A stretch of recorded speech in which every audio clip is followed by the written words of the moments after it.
Part 1, Chapter 4. Harriet Smith's intimacy at Hartfield was soon a settled thing. Quick and decided in her ways, Emma lost no time in inviting, encouraging, and telling her to come very often. And as their acquaintance increased, so did their satisfaction in each other. As a walking companion, Emma had very early foreseen how useful she might find her. In that respect, Mrs. Weston's loss had been important. Her father never went beyond the shrubbery, where 2 divisions of the ground sufficed him for his long walk, or as short as the year varied, and since Mrs. Weston's marriage her exercise had been too much confined. She had ventured once alone to Randalls, but it was not pleasant, and Harriet Smith, therefore, one whom she could summon at any time to walk, would be a valuable addition to her privileges. But in every respect, as you saw more of her, she approved her, and was confirmed in all her kind designs. Harriet certainly was not clever, but she had a sweet, docile, grateful disposition, and was totally free from conceit and only desiring to be guided by any one she looked up to. Her early attachment to herself was very amiable, and her inclination for good company and power of appreciating what was elegant and clever shewed that there was no want of taste, though strength of understanding must not be expected. Altogether, she was quite convinced of Harriet Smith's being exactly the young friend she wanted, exactly the something which her home required. Such a friend as Mrs. Weston was out of the question. 2 such could never be granted. 2 such she did not want. It was quite a different sort of thing, a sentiment distinct and independent. Mrs. Weston was the object of a regard which had its basis in gratitude and esteem. Harriet would be loved as one to whom she could be useful. For Mrs. Weston there was nothing to be done, for Harriet everything. Her first attempts at usefulness were in an endeavor to find out who were the parents, but Harriet could not tell. She was ready to tell everything in her power, but on this subject questions were vain. Emma was obliged to fancy what she liked, but she could never believe that in the same situation she should not have discovered the truth. Harriet had no penetration. She had been satisfied to hear and believe just what Mrs. Goddard chose to tell her, and looked no farther. Mrs. Goddard and the teachers and the girls and the affairs of the school in general formed naturally a great part of the conversation, and but for her acquaintance with the Martins of Abbey Mill Farm it must have been the whole. But the Martins occupied her thoughts a good deal. She had spent 2 very happy months with them, and now loved to talk of the pleasures of her visit, and describe the many comforts and wonders of the place. Emma encouraged her talkativeness, amused by such a picture of another set of beings, and enjoying the youthful simplicity with which she could speak with so much exultation of Mrs. Martin's having 2 parlors, 2 very good parlors indeed, one of them quite as large as Mrs. Goddard's drawing-room, and of her having an upper maid of who had lived 25 years with her, and of their having 8 cows, 2 of them Alderneys, and one a little Welch cow, a very pretty little Welch cow indeed, and of Mrs. Martin saying, as she was so fond of it, it should be called her cow, and of their having a very handsome summer-house in their garden, where some day next year they were all to drink tea, a very handsome summer-house, large enough to hold 12 people. For some time she was amused, without thinking beyond the immediate cause, but as she came to understand the family better, other feelings arose. She had taken up a wrong idea, fancying it was a mother and daughter, a son and son's wife, who all lived together. But when it appeared that the Mr. Martin, who bore a part in the narrative and was always mentioned with approbation for his great good nature in doing something or other, was a single man, that there was no young Mrs. Martin, no wife in the case, she did suspect danger to her poor little friend from all this hospitality and kindness, and that, if she were not taken care of, she might be required to sink herself forever. With this inspiriting notion, her questions increased in number and meaning, and she particularly led Harriet to talk more of Mr. Martin, and there was evidently no dislike to it. Harriet was very ready to speak of the share he had had in their moonlight walks and merry evening games, and dwelt a good deal upon his being so very good-humored and obliging. He had gone 3 miles round one day in order to bring her some walnuts, because she had said how fond she was of them, and in everything else he was so very obliging. He had his shepherd's son into the parlour one night on purpose to sing to her. She was very fond of singing. He could sing a little himself. She believed he was very clever and understood everything. He had a very fine flock, and, while she was with them, he had been bid more for his wool than anybody in the country. She believed everybody spoke well of him. His mother and sisters were very fond of him. Mrs. Martin had told her one day, and there was a blush as she said it, that it was impossible for anybody to be a better son, and therefore she was sure whenever he married he would make a good husband. Not that she wanted him to marry. She was in no hurry at all. "Well done, Mrs. Martin," thought Emma. "You know what you are about." And when she had come away, Mrs. Martin was so very kind as to send Mrs. Goddard a beautiful goose, the finest goose Mrs. Goddard had ever seen. Mrs. Goddard had dressed it on a Sunday and asked all the 3 teachers, Miss Nash and Miss Prince and Miss Richardson, to sup with her. Mr. Martin, I suppose, is not a man of information beyond the line of his own business? He does not read? Oh, yes. That is, no. I do not know. But I believe he has read a good deal, but not what you would think anything of. He reads agricultural reports and some other books that lay in one of the window seats, but he reads all of them to himself. But sometimes of an evening, before we went to cards, he would read something aloud of the elegant extracts, very entertaining. And I know he has read The Vicar of Wakefield. He never read The Romance of the Forest nor The Children of the Abbey. He had never heard of such books before I mentioned them, but he is determined to get them now as soon as he can. The next question was, "What sort of looking man is Mr. Martin?" "Oh, not handsome, not at all handsome. I thought him quite plain at first, but I do not think him so plain now. One does not, you know, after a time. But did you never see him? He is in Highbury every now and then, and he is sure to ride through every week in his way to Kingston. He has passed you very often." "That may be, and I might have seen him 50 times, but without having any idea of his name. A young farmer, whether on horseback or on foot, is the very last sort of person to raise my curiosity.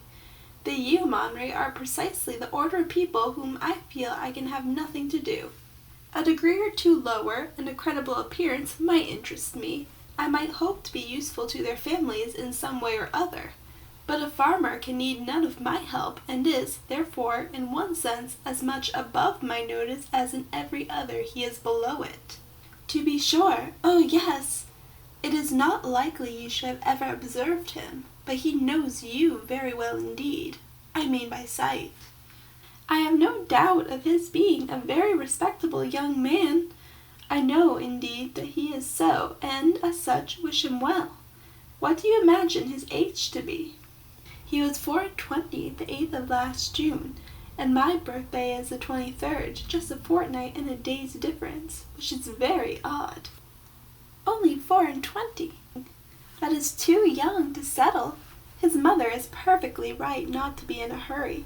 They seem very comfortable as they are, and if she were to take any pains to marry him, she would probably repent it. 6 years hence, if he can meet with a good sort of young woman in the same rank as his own, with a little money, it might be very desirable." 6 years hence? Dear Miss Woodhouse! He would be 30 years old. "Well, and that is as early as most men can afford to marry, who are not born to an independence. Mr. Martin, I imagine, has his fortune entirely to make, cannot be at all beforehand with the world. Whatever money he might come into when his father died, whatever his share of the family property, it is, I dare say, all afloat, all employed in his stock, and so forth. And though, with diligence and good luck, he might be rich in time, it is next to impossible that he should have realized anything yet. To be sure, so it is, but they live very comfortably. They have no indoors man, else they do not want for anything, and Mrs. Martin talks of taking a boy another year. I wish he may not get into a scrape, Harriet, whenever he does marry, I mean, as to being acquainted with his wife. For though his sisters, from a superior education, are not to be altogether objected to, it does not follow that he might marry anybody at all fit for you to notice. The misfortune of your birth ought to make you particularly careful as to your associates. There can be no doubt of your being a gentleman's daughter, and you must support your claim to that station by everything within your own power, or there will be plenty of people who would take pleasure in degrading you. Yes, to be sure, I suppose there are.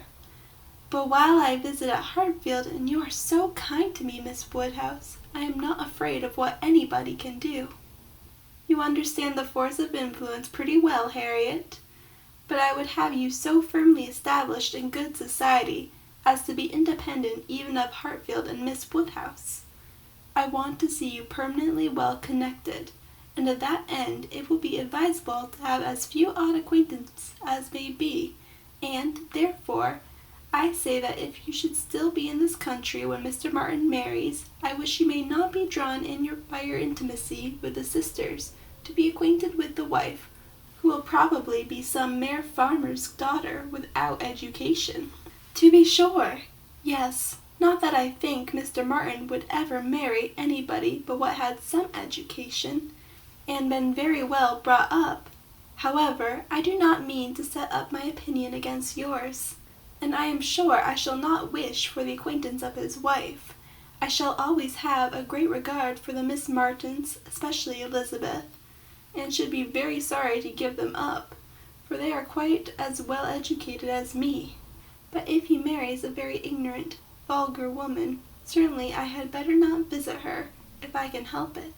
Emma watched her through the fluctuations of the speech, and saw no alarming symptoms of love.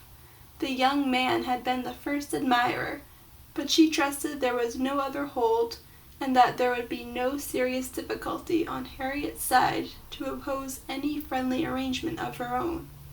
They met Mr. Martin the very next day, as they were walking on the Donwell road.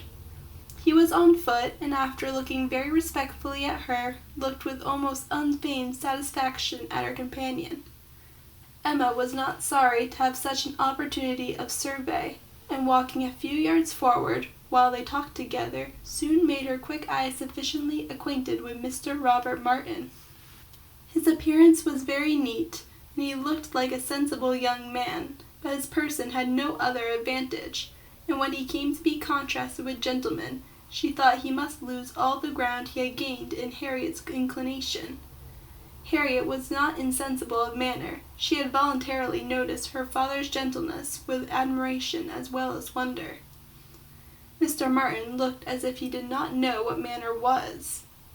They remained but a few minutes together, as Miss Woodhouse must not be kept waiting, and Harriet then came running to her with a smiling face, and in a flutter of spirits which Miss Woodhouse hoped very soon to compose. Only think of our happening to meet him! How very odd! It was quite a chance, he said, that he had not gone round by Randall's. He did not think we ever walked this road. He thought we walked towards Randall's most days. He has not been able to get the romance of the forest yet. He was so busy the last time he was at Kingston that he quite forgot it, but he goes again tomorrow. So very odd we should happen to meet. Well, Miss Woodhouse, is he like what you expected? What do you think of him? Do you think him so very plain? He is very plain, undoubtedly, remarkably plain, but there is nothing compared with his entire want of gentility. I had no right to expect much, and I did not expect much, but I had no idea that he could be so very clownish, so totally without air. I had imagined him, I confess, a degree or two nearer gentility. To be sure, said Harriet in a mortified voice, he is not so genteel as real gentlemen.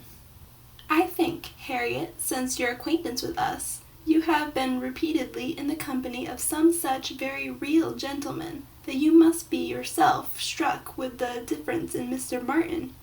At Hartfield you have had very good specimens of well-educated, well-bred men. I should be surprised if, after seeing them, you could be in company with Mr. Martin again without perceiving him to be a very inferior creature, and rather wondering at yourself for having ever thought him at all agreeable before. Do not you begin to feel that now? Were you not struck? I am sure you must have been struck by his awkward look and abrupt manner, and the uncouthness of a voice which I heard to be wholly unmodulated as I stood here. Certainly he is not like Mr. Knightley. He has not such a fine air and way of walking as Mr. Knightley. I see the difference plain enough. But Mr. Knightley is so very fine a man. Mr. Knightley's air is so remarkably good that it is not fair to compare Mr. Martin with him. You might not see 1 in 100 with gentlemen so plainly written as Mr. Knightley, but he is not the only gentleman you have been lately used to. What say you to Mr. Weston and Mr. Elton? Compare Mr. Martin with either of them. Compare their manner of carrying themselves, of walking, of speaking, of being silent. You must see the difference. Oh, yes, there is a great difference. But Mr. Weston is almost an old man. Mr. Weston must be between 40 and 50, which makes his good manners the more valuable. The older a person grows, Harriet, the more important it is that their manners should not be bad, the more glaring and disgusting any loudness or coarseness or awkwardness becomes. What is passable in youth is detestable in later age. Mr. Martin is now awkward and abrupt. What will he be at Mr. Weston's time of life? There is no saying, indeed, replied Harriet rather solemnly, but there may be pretty good guessing. He will be a completely gross, vulgar farmer, totally inattentive to appearances and thinking of nothing but profit and loss. Will he, indeed? That would be very bad. How much his business engrosses him already is very plain from the circumstance of his forgetting to inquire for the book you recommended. He was a great deal too full of the market to think of anything else, which is just as it should be for a thriving man. What has he to do with books? And I have no doubt that he will thrive, and be a very rich man in time, and his being illiterate and coarse need not disturb us. I wonder he did not remember the book, was all Harriet's answer, and spoken with a degree of grave displeasure which Emma thought might be safely left to itself. She, therefore, said no more for some time. Her next beginning was, in one respect, perhaps, Mr. Elton's manners are superior to Mr. Knightley's or Mr. Weston's. They have more gentleness. They might be more safely held up as a pattern. There is an openness, a quickness, almost a bluntness in Mr. Weston, which everybody likes in him, because there is so much good humor with it, but that would not do to be copied. Neither would Mr. Knightley's downright, decided, commanding sort of manner, though it suits him very well. His figure and look and situation in life seem to allow it. But if any young man were to set about copying him, he would not be sufferable. On the contrary, I think a young man might be very safely recommended to take Mr. Elton as a model. Mr. Elton is good-humored, cheerful, obliging, and gentle. He seems to me to be grown particularly gentle of late. I do not know whether he has any design of ingratiating himself with either of us, Harriet, by additional softness, but it strikes me that his manners are softer than they used to be. If he means anything, it must be to please you. Did not I tell you what he said of you the other day?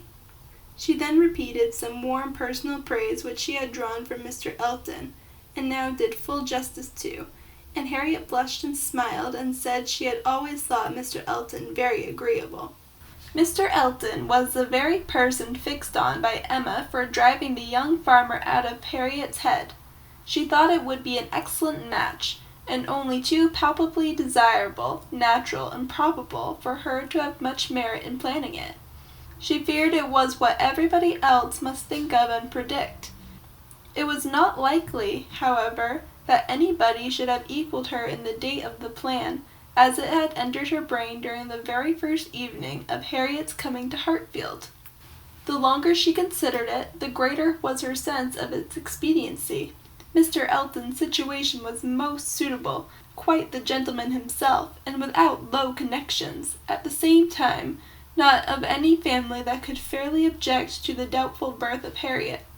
He had a comfortable home for her, and Emma imagined a very sufficient income, for though the vicarage of Highbury was not large, he was known to have some independent property, and she thought very highly of him as a good-humored, well-meaning, respectable young man, without any deficiency of useful understanding or knowledge of the world. She had already satisfied herself that he thought Harriet a beautiful girl, which she trusted, with such frequent meetings at Hartfield, was foundation enough on his side, and on Harriet's there could be little doubt that the idea of being preferred by him would have all the usual weight and efficacy. And he was really a very pleasing young man, a young man whom any woman not fastidious might like.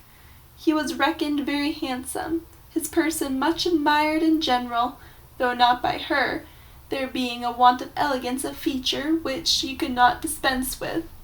But the girl who could be gratified by a Robert Martin's riding about the country to get walnuts for her might very well be conquered by Mr. Elton's admiration.